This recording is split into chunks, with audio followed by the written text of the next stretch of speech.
Praise the lord. ಪ್ರಿಯ ದೇವಜನರೇ, ಈ ದಿನದಲ್ಲಿ ಕೂಡ ಕರ್ತನ ವಾಕ್ಯವನ್ನು ನಾವು ಧ್ಯಾನಿಸಿಕೊಳ್ಳೋಣ. ವಿಮೋಚನೆ ಕಾಂಡ 14ನೇ ಅಧ್ಯಾಯ 14ನೇ ವಾಕ್ಯವನ್ನು ನಾನು ನಿಮಗಾಗಿ ಓದಿಕೊಳ್ಳುತ್ತೇನೆ.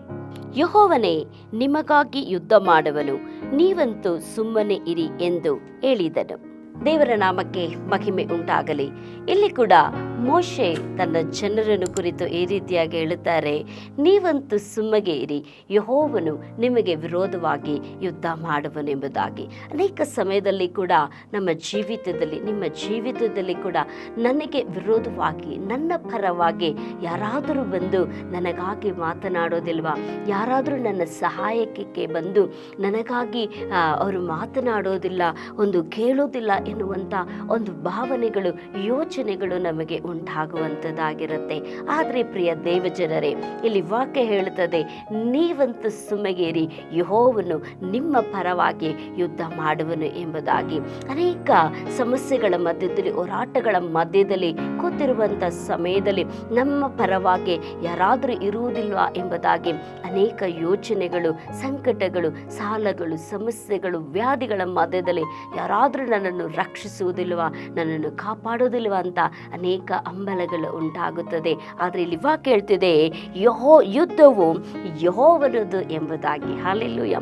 ದಾವೀದನ ಜೀವಿತದಲ್ಲಿ ಕೂಡ ನಾವು ನೋಡುತ್ತೇವೆ, ಅವನು ಗೊಲಿಯಾತನ ಮುಂದೆ ನಿಂತು ಅವನು ಯುದ್ಧ ಮಾಡುವಾಗ ತನ್ನ ಜನರಿಗಾಗಿ ತನ್ನ ಜನರನ್ನು ಅವಮಾನಪಡಿಸುತ್ತಿದ್ದಾರೆ, ತನ್ನ ಜನರನ್ನು ನಿಂದೆ ಪಡಿಸುತ್ತಿದ್ದಾನೆ. ಯಾಕಂದರೆ ದಿನಾಗಳು ಗೊಲಿಯಾತನು ಬಂದು ಇಸ್ರಾಯೇಲ್ ಜನರಿಗೆ ವಿರೋಧವಾಗಿ ನಿಂತು ನನ್ನ ಸಂಗಡ ಯುದ್ಧಕ್ಕೆ ಬನ್ನಿರಿ ಎಂಬುದಾಗಿ ಅವರ ಮೇಲೆ ನಿಂದೆಗಳು, ಅಪರಾಧಗಳು ಹೊರಿಸುವಂಥ ಸಮಯದಲ್ಲಿ ದಾವೀದನು ಬರುತ್ತಾನೆ.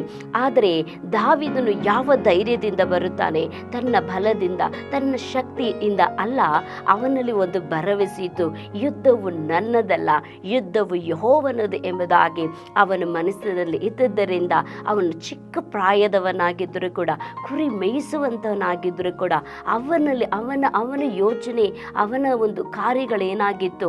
ಯೆಹೋವ ದೇವರು ನಾನು ಕುರಿಗಳನ್ನು ಮೇಯಿಸುವಾಗ ಎಲ್ಲ ಸಿಂಹಗಳನ್ನು, ನರಿಗಳನ್ನು ನಾನು ನನ್ನ ಕೈಯಲ್ಲಿ ಹರಿದು ಬಿಡುತ್ತಿದ್ದೆ ಎಂಬುದಾದಂಥ ಆ ಒಂದು ನಂಬಿಕೆ, ಆ ಭರವಸೆ ಇದ್ದುದರಿಂದ ಆ ಯುದ್ಧವನ್ನು ಕರ್ತನು ನನ್ನ ಜೊತೆಗೆದ್ದು ಮಾಡುತ್ತಾರೆ ಎಂಬುದಾಗಿ ಧೈರ್ಯವಾಗಿ ಗೊಲಿಯಾತನ ಮೇಲೆ ಯುದ್ಧ ಮಾಡೋಕ್ಕೆ ಹೋದನು. ಅದರಿಂದ ವಾಕ್ಯ ಹೇಳುತ್ತದೆ, ಯುದ್ಧವು ದಾವೀದನಿಗೆ ಉಂಟಾಯಿತು ಎಂಬುದಾಗಿ. ಅದೇ ರೀತಿಯಾಗಿ ಪ್ರಿಯ ದೇವಜನರೇ, ನೀವು ನಿರೀಕ್ಷಿಸದೇ ಇರುವಂಥ ಸಂದರ್ಭಗಳು, ಸಮಯಗಳು, ಕಾಲಗಳು ಯಾವುದೇ ಆಗಿದ್ದರೂ ಕೂಡ, ಎಂಥ ಹೋರಾಟಗಳಾಗಿರಲಿ, ಎಂಥ ಕಾರ್ಯಗಳಾಗಿದ್ದರೂ ಕೂಡ ದೇವರು ನಿಮ್ಮ ಪರವಾಗಿ ಇದ್ದು ನಿಮಗೆ ಜಯವನ್ನು ಕೊಡುವಂಥ ನಿಮ್ಮ ದೇವರಾದ ಕರ್ತನಾಗಿದ್ದಾರೆ. ಆದ್ದರಿಂದ ಈ ಸಮಯದಲ್ಲಿ ನಾನು ನಿಮಗಾಗಿ ಪ್ರಾರ್ಥಿಸಿಕೊಳ್ಳುತ್ತೇನೆ. ಅದು ಪ್ರಿಯ ಪರಲೋಕದ ತಂದೆಯಾದ ದೇವರೇ, ಈ ಸಮಯದಲ್ಲಿ ನಿಮಗೆ ಸ್ತೋತ್ರವನ್ನು ಸಲ್ಲಿಸುತ್ತಿಕೊಳ್ಳುತ್ತೇವೆ ರಾಜ. ಈ ವಿಮೋಚನಾ ಕಾಂಡದ ಅಧ್ಯಾಯಗಳನ್ನು, ಕರ್ತನೆ, ಈ ಪುಸ್ತಕಗಳನ್ನು ಓದುವಾಗ ನಮ್ಮಲ್ಲಿ ಅನೇಕ ನಂಬಿಕೆ ಉಂಟಾಗುತ್ತದೆ, ಅನೇಕ ಭರವಸೆ ಉಂಟಾಗುತ್ತದೆ.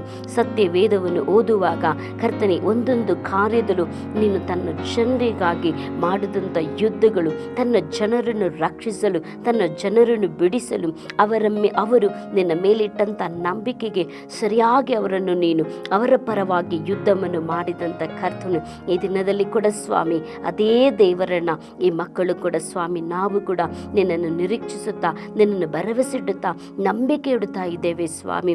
ಅಪ್ಪ, ಇವರು ಯಾವ ಹೋರಾಟದಲ್ಲಿ ನಿಂತಿದ್ದಾರೋ, ಯಾರು ನಮಗಾಗಿ ಯುದ್ಧವನ್ನು ಮಾಡಿ, ಯಾರು ನಮ್ಮ ಪರವಾಗಿ ಇದ್ದು ನಮಗೆ ಜಯವನ್ನು ಅನುಗ್ರಹಿಸುತ್ತಾರೆ ಎಂಬುದಾಗಿ ಬೇಡುತ್ತಿದ್ದಾರೋ, ನೀನು ಹೇಳಿದಿರಲ್ಲ ಸ್ವಾಮಿ, ಯುದ್ಧವು ನನ್ನದು, ನೀವು ಸುಮ್ಮಗಿರಿ ಎಂಬುದಾಗಿ. ಆದ್ದರಿಂದ ಯುದ್ಧವು ನೀನು ಮಾಡಿ ಇವರಿಗೆ ಎಲ್ಲೆಲ್ಲ ಜಯ ಬೇಕು, ಯೇಸುವಿನ ನಾಮದಲ್ಲಿ ತಂದೆಯಾದ ದೇವರೇ ಅವರಿಗೆ ಜಯವನ್ನು ಅನುಗ್ರಹಿಸಿಕೊಡು, ಆಶೀರ್ವದಿಸು, ಯೇಸುವಿನ ನಾಮದಲ್ಲಿ ತಂದೆಯಾದ ದೇವರೇ, ಆಮೆನ್. ಹಲ್ಲೆಲೂಯಾ. ಯುದ್ಧವು ಯೆಹೋವನದು, ನೀವಂತೂ ಸುಮ್ಮಗಿರಿ, ದೇವರು ನಿಮ್ಮ ಪರವಾಗಿ ಯುದ್ಧ ಮಾಡಿ ನಿಮಗೆ ಜಯವನ್ನು ಕೊಡುತ್ತಾರೆ. ಕರ್ತನು ನಿಮ್ಮನ್ನು ಆಶೀರ್ವದಿಸಲಿ. ಆಮೆನ್.